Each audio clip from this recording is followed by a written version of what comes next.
US economy is changing. That said, if you impose tariffs on foreign countries, what you're effectively doing is saying that all goods inside the economy, in this case the US economy, are more expensive. Yes, entirely. The tariffs are a fundamental strategic mistake. First and foremost, let me ask you this, Edward. Uh, you know, Mark Zandi, the chief economist at credit rating agency Moody's, has actually painted a very grim picture for the American economy.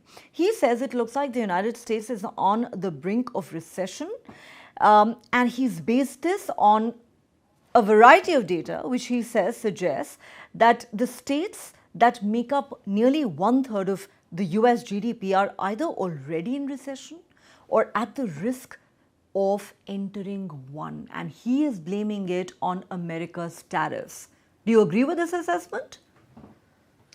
Broadly speaking, yes, I would agree with Zandi on that one, although there's a word of caution, which is that people like me who studied the US economy have been through a pretty bumpy 5 years.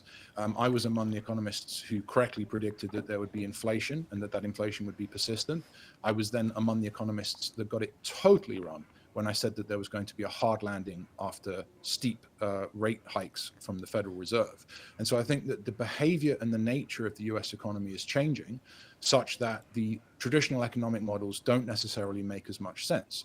I'll give you an example. In March 2020, we saw probably the strangest US economy we've ever seen, in the sense that it was rip-roaring, unemployment was very low, and there was no inflation. And economists were scratching their heads as to why on earth this was the case. Nobody really knows, because the pandemic intervened. I say that because when someone like Zandi, who's a very serious economist and should be listened to, predicts a recession, it should always be taken with a pinch of salt, because the US economy is changing. That said, if you impose tariffs on foreign countries, what you're effectively doing is saying that all goods inside the economy, in this case the US economy, are more expensive. You have the same number of consumers chasing fewer goods, and that probably will lower demand in the United States, which is based on demand, consumer demand. So yes, recession is probably likely. Zandi also says he's worried about US tariffs hurting American companies' profits and ongoing troubles in the US housing market. He says consumer spending until July of this year has barely budged from last year's, and this is worse than any year than 2008, 2009, and we all know what happened that year. What's your take? Yeah, so as I say, the consumer segment of the US growth equation is about 70%. So 70% of growth in the United States is based on people buying things. And of course, so many of those things come from overseas.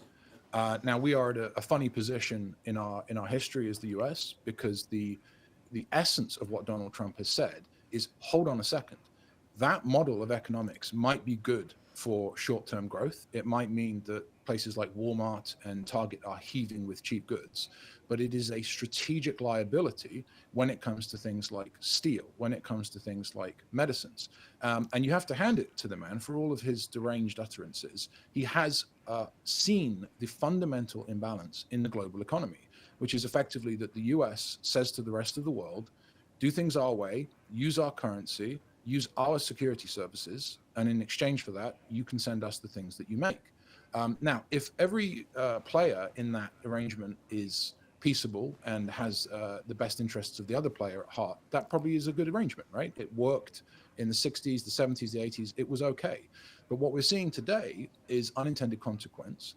And what the US has done is expanded its markets and its technology all the way around the world, but not its constitutionalism. And so China and Russia, as sovereign states, have decided to take the advantage of modern economic growth, modern technology, but they're not on board with the political system and the global political system that the US has introduced, and therefore the clash.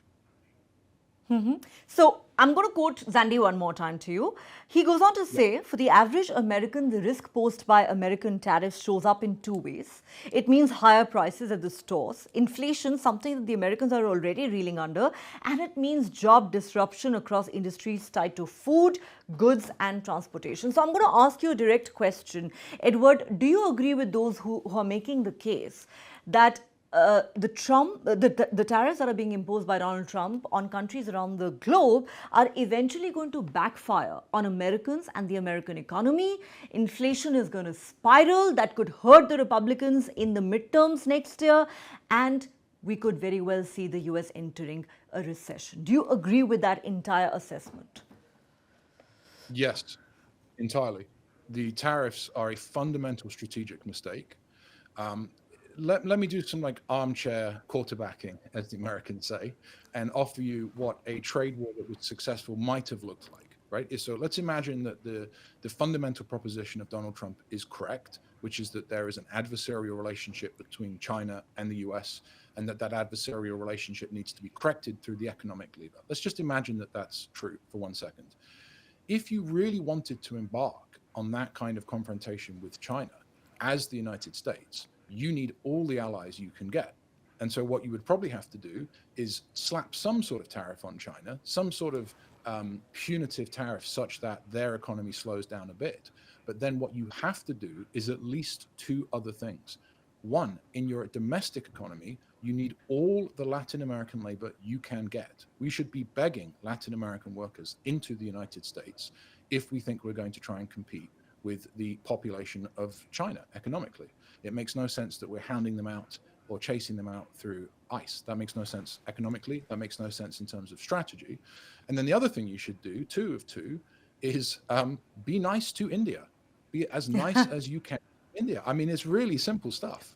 You cannot win the 21st century competition with China if you're chasing workers out of your economy and India out of your arms. That makes zero sense. So yes, the way that Donald Trump has gone about tariffs, for me, as someone who studied the economies of scale, is strange, but it's also strategically a mistake. Strategically a mistake. Unfortunately, Donald Trump is being anything but nice to India. Ironical that the Americans for a long time saw India as a democratic counterweight to China, especially in the economic sphere.